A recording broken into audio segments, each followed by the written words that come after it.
আসসালামু আলাইকুম এভরিওয়ান। আপনারা সবাই কেমন আছেন? আশা করি আল্লাহর অশেষ রহমতে খুব ভালো আছেন।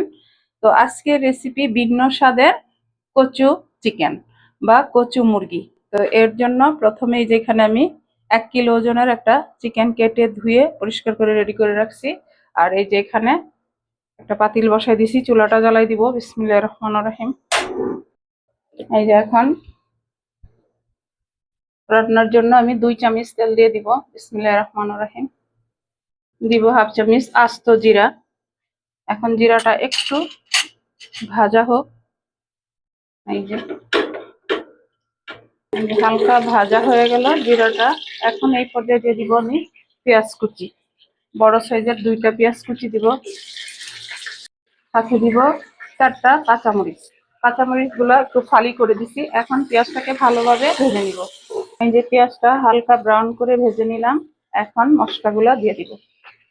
প্রথমে দিব আমি 1 চামচ মরিচ গুঁড়া, 1 চামচ দিব হলুদ গুঁড়া, 1 চামচ দিব ধনে গুঁড়া, স্বাদ মতো লবণ, 2 চামচ দিব আদা রসুন পেস্ট। এখন মশলাটাকে ভালোভাবে একটু কষাই নেব। এই পর্যায়ে দিব আস্ত কিছু গরম মশলা দিয়ে আবারও মশলাটাকে একটু কষাই নিব। মশলাটা কষানো হয়ে গেল। এই পর্যায়ে আমি চিকেনটা দিয়ে দেব আর সাথে দিব একটা টমেটো। এখন আবার চিকেনটাকে একটু কষাই নিব। রান্নাটা একেবারে সহজ, কিন্তু খাইতে অসম্ভব টেস্টি আর একটা সুন্দর ফ্লেভার থাকে। এখন ঢাকনাটা দিয়ে মাংসটা একটু কষাই নিব বা চিকেনটা কষাই নিব। এই যে দেখেন, মাশাআল্লাহ মাংসটা অলমোস্ট কষানো হয়ে গেছে। এখন এই পর্যায়ে দিব কাশ্মীরি মরিচের গুঁড়া। এটা ঝাল হবে না, কিন্তু কালারটা অনেক সুন্দর আসবে।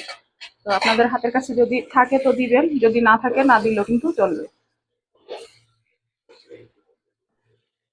আমার চিকেনটা কষানো হয়ে গেল। এই পর্যায়ে এই যে এখানে আমি হাফ কিলো কচু কেটে ধুয়ে পরিষ্কার করে রাখছি, সাথে 2টা আলু দিয়ে দিলাম। যেহেতু বাসায় ছেলে মেয়েরা আছে, সবাই তো কচুটা আবার খায় না, যার কারণে আমার সাথে 2টা আলু দিতে হলো। আর আপনাদের যারা নাকি সবাই বাসার কচু খায়, তাদের জন্য আর আলুটা দিতে হবে না, শুধু কচু দিয়েই রান্নাটা করে নেবেন। এখন আবারও আমি কচুটার সাথে চিকেনটাকে আর একটু ভালো করে কষাই নিব। আর এখানে কিন্তু আমি কোনো পানি এখনো দেই নাই। ঢাকনা দিয়ে কচুটাকে কষাই নিব। এই যে দেখেন, মাশাআল্লাহ অনেক সুন্দর একটা সেন্ট চলে আসছে। চিকেনটা অলমোস্ট কষানো হয়ে গেছে। এখন আমরা ঝোলের পানিটা দিয়ে দিব। যদি আপনাদের একঘেয়েমি চিকেন কষা, চিকেনের ঝোল খেতে ভালো না লাগে, আপনারা এই কচু চিকেনটা রান্না করে খেয়ে দেখতে পারেন। আশা করি অনেক ভালো লাগবে, নিরাশ হবেন না। এখন এখানে দিয়ে দিব ঝোলের পানি।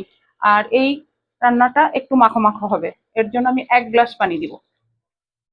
এখন এই যে চুলার আঁচটা মিডিয়াম টু লো এর মাঝামাঝি রেখে 15 মিনিট রান্না করব। 15 মিনিটে আমার কচুগুলা সিদ্ধ হয়ে যাবে। আর চিকেন তো সিদ্ধ হয়েই গেছে, যেহেতু ফার্মের মুরগি সিদ্ধ হতে বেশি একটা সময় লাগে না, তাই না? এখন ঢাকনাটা দিয়ে দিব। এই যে 10 মিনিট রান্না করে নিলাম। আর অফ ক্যামেরায় আমি নেড়ে দিছিলাম আরো একবার। মাশাআল্লাহ কচুগুলো একেবারে সুসিদ্ধ হয়ে গেছে। আমি আপনাদের সাথে একটু শেয়ার করি। এই যে দেখেন, এই যে এই যে দেখেন, রান্নাটা কিন্তু একেবারে সহজ। তো আজকের এই রেসিপি যদি আপনাদের কাছে একটু ভালো লাগে, তাহলে বাসায় অবশ্যই ট্রাই করবেন। আর আমার চ্যানেলটাকে লাইক শেয়ার কমেন্টস করে আমার পাশে থাকবেন আমার প্রিয় ভাই বোনেরা। এখন 1 চামচ দিব ভাজা জিরা গুঁড়া।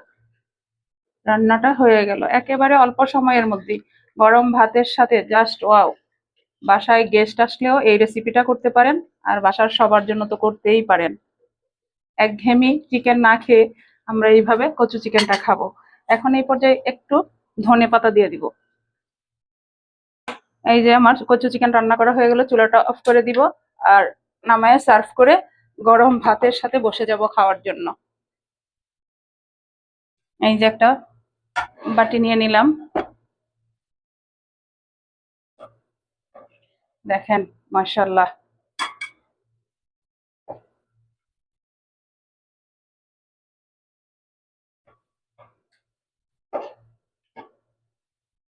এই যে সার্ভ করে নিলাম, দেখেন মাশাআল্লাহ। আর এই প্রচন্ড গরমে রান্না করতে কিচেনে যেতেই ইচ্ছে করে না, এত গরম। তারপরেও রান্না তো করতে হয়। তো এর জন্য এই রকম একটা পদ হলেই খাবারটা হয়ে যাবে, মানে দুপুরের খাবারটা শেষ করে নেওয়া যাবে বা রাতের খাবারটাও শেষ করে নেওয়া যাবে। তো যাই হোক, আমি একেবারে অল্প সময়ের মধ্যে একটু ভিন্ন ধরনের বা ভিন্ন স্বাদের আজকে কচু চিকেনটা রান্না করে নিলাম। যদি একটুও ভালো লাগে অবশ্যই ট্রাই করবেন, খেতে ভালোই লাগবে। তো যাই হোক, আমি এখন আপনাদের কাছ থেকে বিদায় নিব, আবার নতুন কোনো রেসিপি নিয়ে আসবো। আল্লাহ হাফিজ।